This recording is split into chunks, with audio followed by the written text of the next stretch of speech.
किसी दूध वाले की एक टंकी में 75 लीटर और 25 लीटर दूध है। उस बड़े से बड़े बर्तन की माप बताओ जो दोनों टंकियों के दूध को पूरा पूरा माप सके। अब देखिए सवाल में क्या पूछा है कि भाई उस बड़े से बड़े बर्तन की माप बताओ। अब वैसे तो आपने लेसन ऐसे की भाग 1, भाग 2 और भाग 3 की वीडियो देख ही ली होंगी। उसमें मैंने आपको पढ़ाया भाई बड़े से बड़े की बात है, बड़े से बड़ा या अधिकतम तो महत्तम समापवर्तक की बात होती है, और छोटे से छोटा कम से कम या न्यूनतम तो लघुत्तम समापवर्तक की बात होती है। तो आपके पास दो टंकियां हैं, एक 75 लीटर की और दूसरी 25 लीटर की। एक ऐसा बर्तन बताओ जिस बर्तन में 75 लीटर दूध भी पूरा पूरा मापा जा सके। जैसे माना 25 लीटर की टंकी ले ली, 25 है, यानी ऐसे बर्तन लीजिए जिसका 75 पूरा पूरा भाग हो जाए, लेकिन उस बर्तन में ये 25 लीटर दूध भी पूरा पूरा मापा जा सके। इसका मतलब हमें एक ऐसी माप का बर्तन चाहिए जो 75 और 25 दोनों को पूर्णतः भाग कर दे। और देखिए भैया जो दी गई संख्याओं को भाग करता है वह तो महत्तम समापवर्तक कहलाता है। इसका मतलब सीधा आप इसका मैसेज ज्ञात कर लीजिए। तो भाई यहाँ पे देखो यदि बड़े से बड़े की बात है, ज्यादा से ज्यादा की बात है तो मैसेज निकाल लो, कम से कम की बात है, न्यूनतम की बात है तो लेसन निकाल लो। तो इनका मैसेज यानी कॉमन, और कॉमन कितना है देखो कितना है भाई, कॉमन आपका, तो इनका कॉमन ही 25 है। इसका मतलब वह जो बर्तन है वह 25 लीटर का बर्तन है, क्योंकि 25 से 25 भी कटता है, 25 से 75 भी कटता है, और जो दोनों संख्याओं का कॉमन है वही मैसेज है। तो इसलिए जब भी बड़े से बड़े की बात हो तो सीधा मैसेज निकाल लो, और छोटे छोटे की बात हो तो सीधा लेसन निकाल लो। अब सिर्फ इसी प्रकार के दो क्वेश्चन आपके लिए मैं लिख रहा हूं। तो सवाल नंबर 61 और सवाल नंबर 62 दोनों आपके लिए लिखे हुए हैं, मैं एक पढ़ दूं। किसी टंकी में 120 लीटर और दूसरी टंकी में 56 लीटर दूध है, तो बताइए भाई उस बड़े से बड़े बर्तन की क्या माप होगी जो दोनों टंकियों के दूध को पूरा पूरा माप दे। अब बड़े से बड़े की बात है तो क्या, दोनों का मैसेज निकाल लीजिए। उसी प्रकार 3 ड्रम है, 2527 लीटर, 1653 लीटर और 2261 लीटर में तीनों में दूध है। बताइए वह बड़े से बड़े डिब्बे के बर्तन की माप क्या होगी जो तीनों ड्रमों के दूध को पूरा पूरा माप सके। तो उसी प्रकार तीनों माप उठाओ और तीनों का मैसेज निकाल लीजिए। आपका ऑप्शन मिलान करिए कौन सा सही होगा। बात करते हैं नेक्स्ट क्वेश्चन की।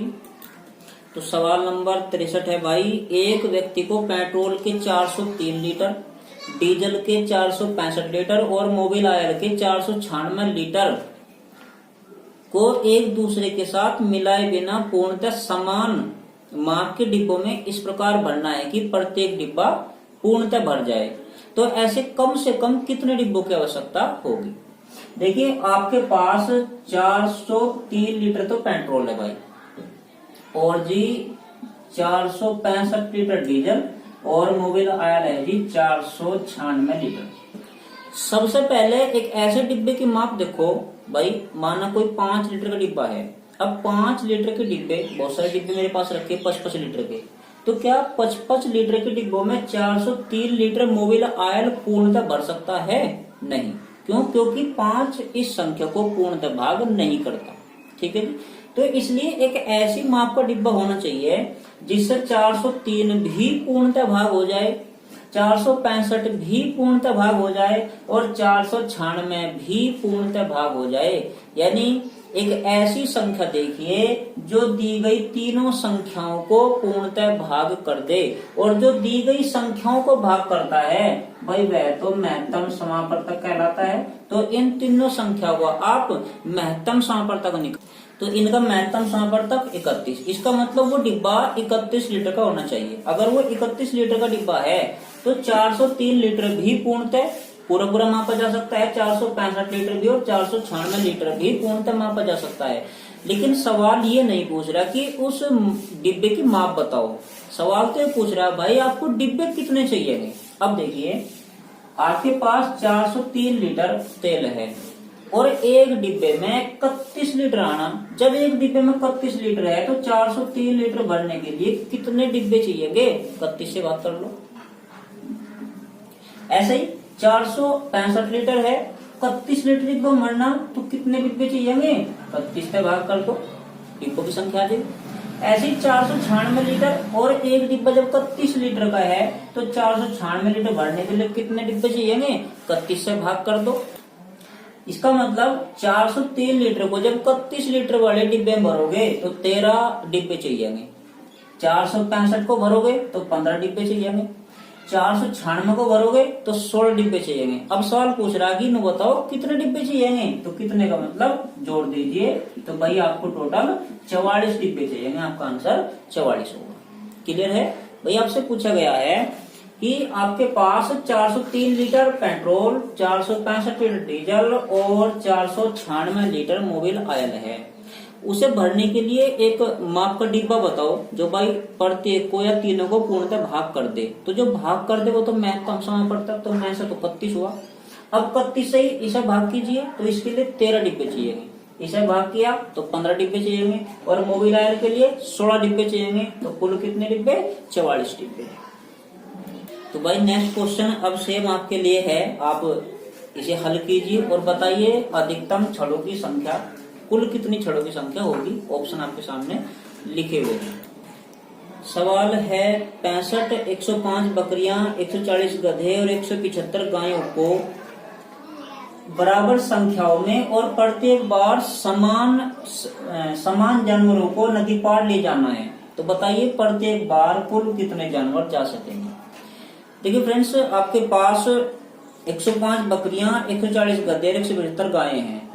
अब प्रत्येक बार में समान संख्या में, यदि आप एक बार में 40 जनों को ले गए तो हर बार 40 ही ले जाने होंगे, 35 ले गए तो हर बार 35 ही ले जाने होंगे। और प्रत्येक बार समान जानवर, यानी गायें हैं तो सभी गायें जाएंगी, गधे हैं तो सभी गधे जाएंगे, और भैया बकरियां हैं तो सभी बकरियां ही जाएंगी। यानी प्रत्येक बार में समान जानवर और समान संख्या में ही जा सकते हैं। इसका मतलब क्या हुआ कि आपके पास 105, 140 और 175 संख्या में कुछ पशु हैं। अब यदि आपको प्रत्येक बार समान संख्या और समान कैटेगरी के जानवर ही ले जाने हैं तो एक ऐसी संख्या चाहिएगी जो 105 को भी पूर्णतः भाग कर दे। क्योंकि माने 105 बकरियां हैं तो आप बताइए 50-50 ले जा सकते हो क्या? नहीं ले जा सकते। 50 और 50 अगर 5 बच गए हैं ना, 50 ले जा सकते। इसका मतलब वो संख्या ऐसी होनी चाहिए, वे समान संख्या जो 105 को भी भाग कर दे, 140 को भी भाग कर दे और 175 को भी भाग कर दे। इसका मतलब वह संख्या एक ऐसी संख्या होनी चाहिए जो दी गई तीनों संख्याओं को पूर्णतः भाग कर दे।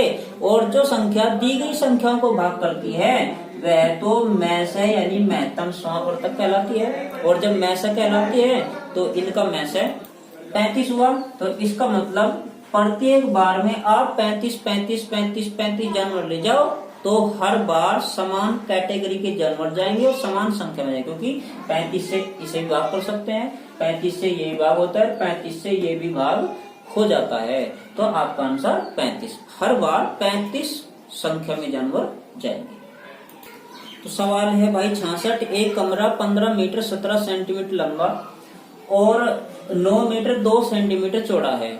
तो बताइए इस कमरे के फर्श पर कम से कम कितनी वर्गाकार टाइलें लगेंगी। किसी फर्श के कमरे के फर्श पर कितनी टाइल लगेंगी।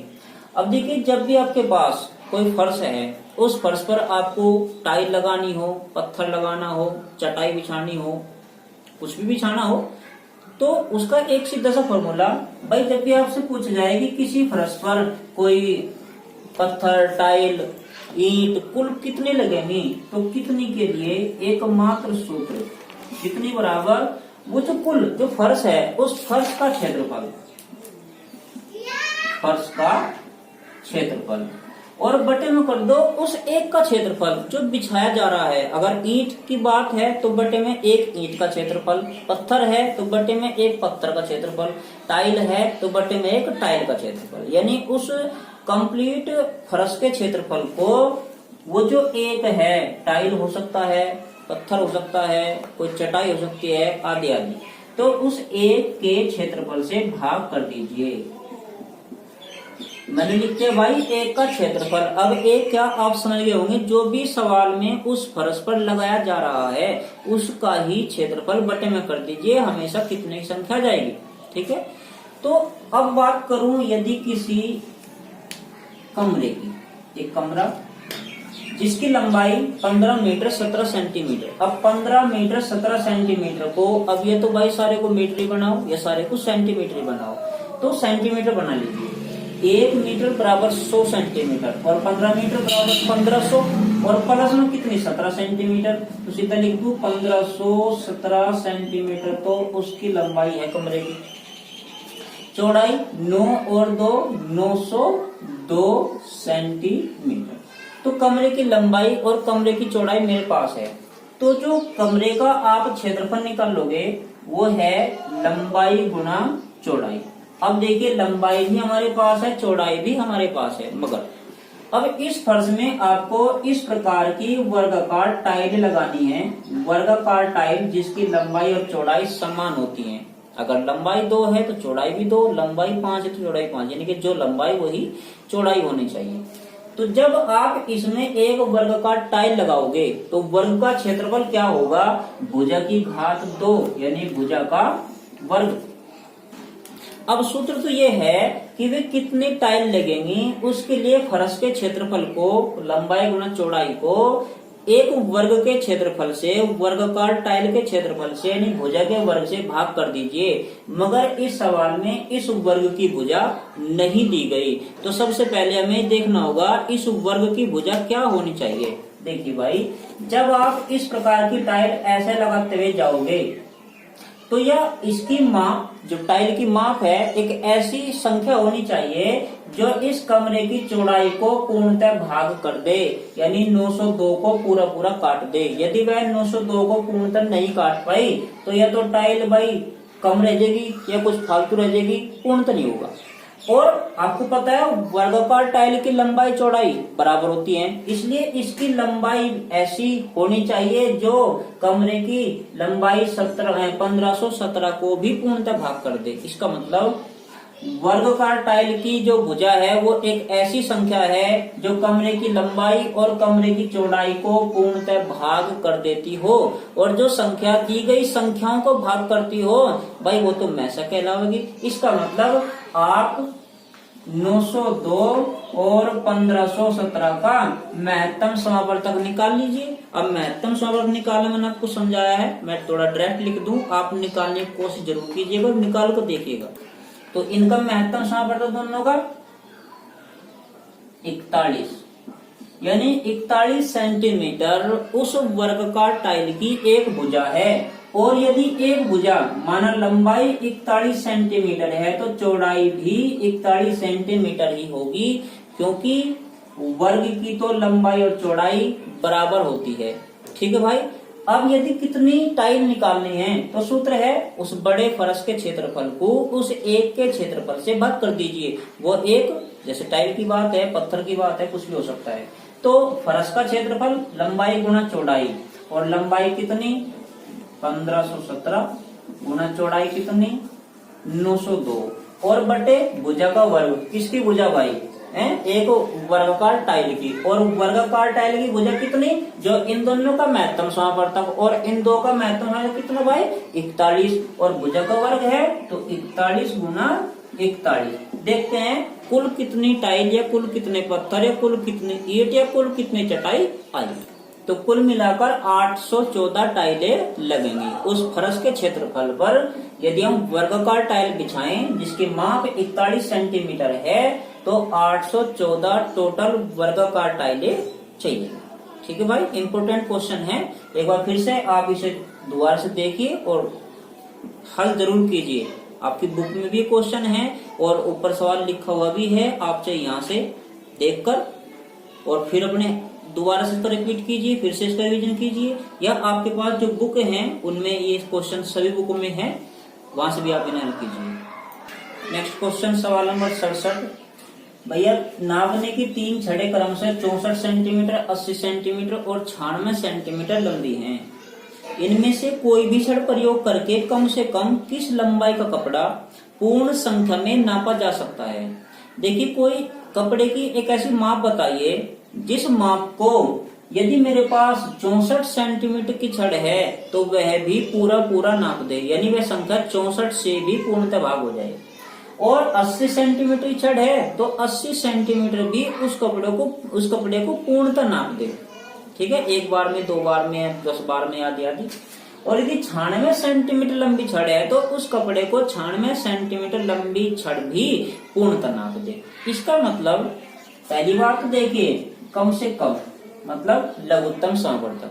दूसरी बात, यदि मुझे एक ऐसे माप चाहिए जो 64 से भी कटती हो, 80 से भी कटती हो और 96 से भी कटती हो, तो वह संख्या तो एक ऐसी संख्या होगी जो इन तीनों संख्याओं से भाग हो जाए। और देखिए, इन तीनों संख्याओं से वो भाग होगा जो इनका लघुत्तम समापवर्तक होगा। तो इसलिए आप इन तीनों संख्याओं का लघुत्तम समापवर्तक निकालिए।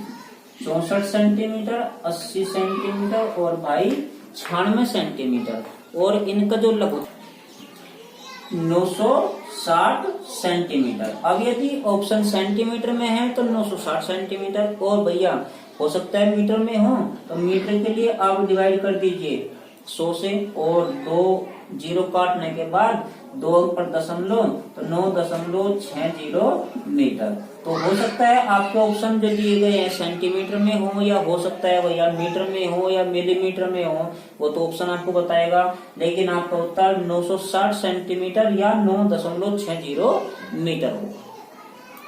तो सवाल नंबर है भाई आपका 68, ABC एक वृत्ताकार रास्ते पर किसी बिंदु से, कोई समान बिंदु है जहाँ ABC एक ही बिंदु से दौड़ना आरंभ करते हैं और वे क्रमशः 18, 24 व 32 सेकंड के बाद एक पूरा चक्कर लगाते हैं। तो बताइए कितने समय बाद में एक साथ मिलेंगे। देखिए भैया, कोई एक रास्ता है, वृत्ताकार कोई रास्ता है। अब माना वे तीनों ABC यहाँ से भागना शुरू करते हैं।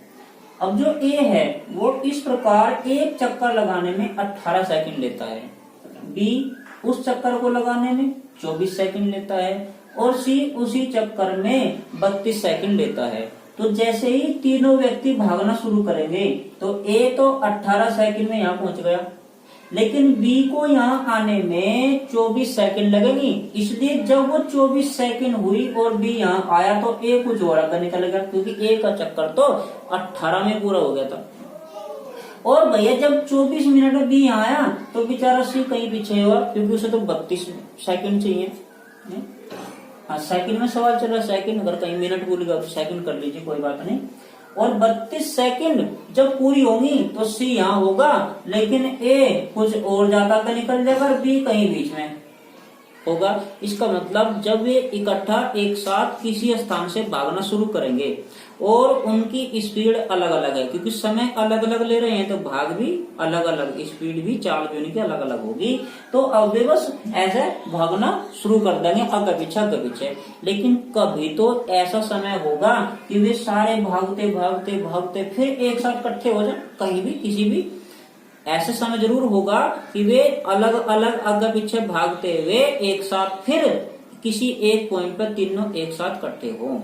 बिल्कुल, इसका मतलब वो जो समय है, मानो सपोज करो मैं यहाँ 100 सेकंड लिख लो। अब क्या 100 सेकंड में A अपना पूरा चक्कर लगा नहीं, क्योंकि उसका एक चक्कर 18 सेकंड में। इसका मतलब जो समय ऐसा होना चाहिए जो 18 से कटता हो, मगर हमें तीनों को इकट्ठा मिलाना, तो फिर वो समय 32 से भी कटना चाहिए, वो समय 24 से भी कटना चाहिए, और जो समय इन तीनों से कटेगा वो तो लघुत्तम समापवर्तक कहलाएगा। तो बस इन तीनों का लघुत्तम निकाल दिया, आपको उत्तर तैयार। ठीक है भाई। या फिर एक छोटी सी बात आप याद रख सकते हैं, जब आपके सवाल में देखो शर्त बस इतनी सी है कि संख्या एक ना हो, संख्या 2 या 2 से अधिक होनी चाहिए, क्योंकि एक संख्या का लैसा में संभव नहीं, तो संख्या 2 या 2 से ज्यादा होनी चाहिए। और बात धावकों की हो, दौड़ने वाले, या बात भाई घंटी की हो, स्कूल में घंटी लग रही, या फिर भाई लाल बत्ती की हो, रेड लाइट। यदि सवाल धावक का है, सवाल घंटियों का है, सवाल लाल बत्तियों का है, कितनी देर में पूछ रहे, कितने बजे पूछ रहा सवाल, या कितने बार पूछ रहा। बस एक ही चीज निकाल लो, लघुत्तम समापवर्तक, कुछ भी नहीं करना, आपको उत्तर आ जाएगा। जब सवाल में धावक हो, घंटियां हो या लाल बत्ती हो, सीधा सा लघुत्तम समापवर्तक आपका उत्तर हो जाएगा। लेकिन बात कुछ भी हो, कितने बजे, कितनी देर में, कितनी बार, जैसे अभी 2-3 क्वेश्चन इसी बेस में हैं, हम समझते हैं कि लघुत्तम समापवर्तक निकालने के बाद वो ऐसा ही उत्तर है या भाई थोड़ा सा कुछ आगे भी करना होगा। जैसे सवाल में कंडीशन होगी ऐसा कुछ करेंगे। तो अब आपके पास 18, 24 और 32 सेकंड है, तो इनका आप लघुत्तम निकाल लीजिए। इनका लघुत्तम 288 सेकंड। इसका मतलब भागने के 288 सेकंड बाद वे फिर एक साथ किसी एक बिंदु पर मिल जाएंगे। क्लियर है भाई? जब भी धावक की बात है, लाल बत्ती की बात है या फिर घंटियों की बात है, तो बस लघुत्तम समापवर्तक 288 सेकंड भागने के बाद, किसी के 2 चक्कर, किसी के 3 चक्कर, अगर आपको चक्कर निकालने हैं तो 288 को 18 से भाग कर दो, एक ही चक्कर आ जाएंगे। ए ना कितने चक्कर लगाए, डी के चक्कर 24 से भाग कर दो 288 को, सी के चक्कर निकालने 288 को 32 से भाग कर दो। इस इतने चक्कर में तीनों व्यक्ति एक ही बिंदु पर फिर से इकट्ठे हो जाएंगे। नेक्स्ट क्वेश्चन, सेम उसी प्रकार का क्वेश्चन, बस थोड़ा सा बदलाव कर दिया। 3 विभिन्न चौराहों पर अवगमन बत्तियां जो रेड लाइट हैं, वे 48 सेकंड, 72 सेकंड और 108 सेकंड पर बदलती हैं। यानी कोई रेड लाइट है जो हर 48 सेकंड पर बदलती है, दूसरी 72 और तीसरी 108 सेकंड पर।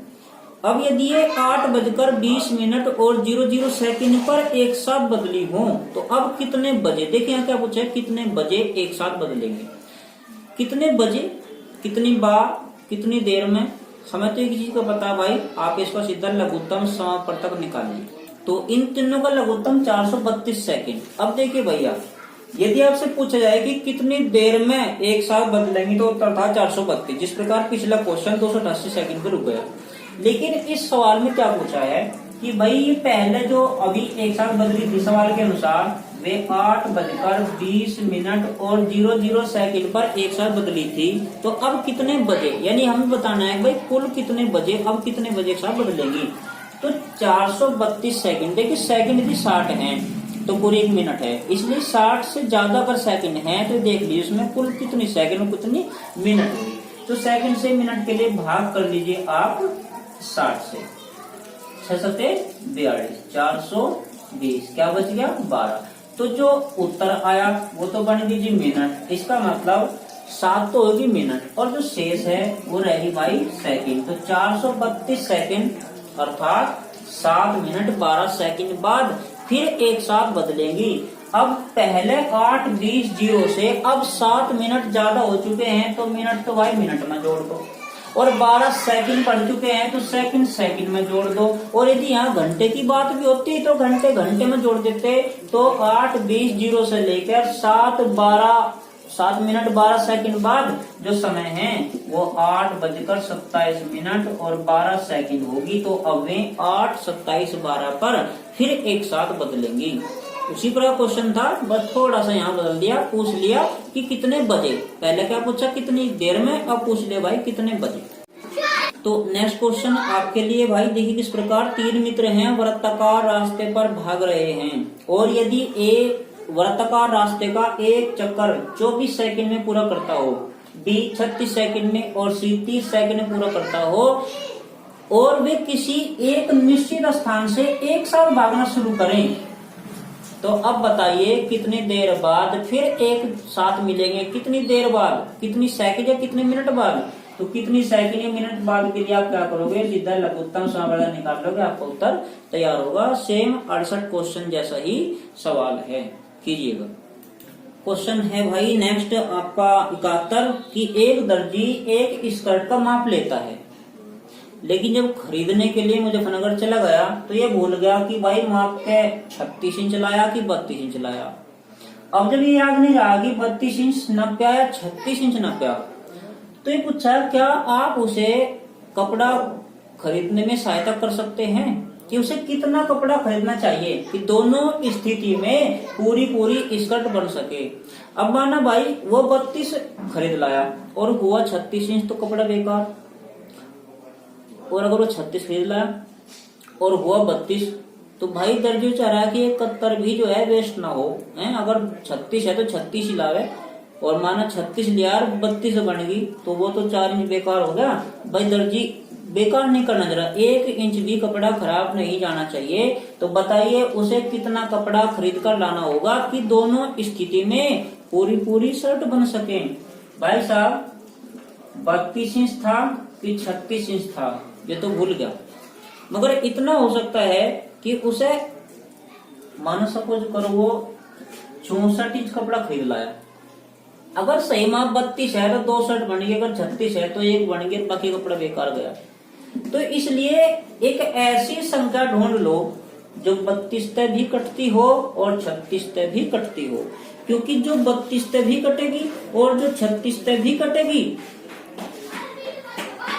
वो ही माप का कपड़ा खरीदने के लिए उसे आप सुझाव दीजिए।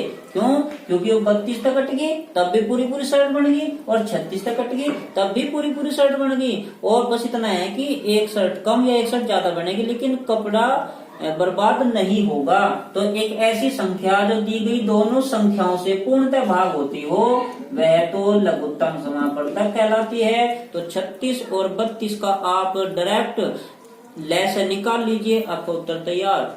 आपके लिए यह बताएंगे क्या आपका लेस आया। 72 सवाल है भाई। 6 घंटियां एक साथ बजनी आरंभ हुई और यदि में 2, 4, 6, 8, 10 और 12 सेकंड के अंतराल से बजती हो, तो बताइए 30 मिनट में कितनी बार इकट्ठी बजेंगे। अब देखिए बात है भाई 1 से ज्यादा होना चाहिए, तो भाई 2 या 2 से अधिक संख्याएं हैं, कितनी बार कितने बजे या जो भी आपसे पूछा है, आपको तो एक ही चीज निकालनी है, लघुत्तम समापवर्तक। तो लघुत्तम समापवर्तक जो है वो 2, 4, 6, 8, 10 और 12 सेकंड का 120 सेकंड हुआ।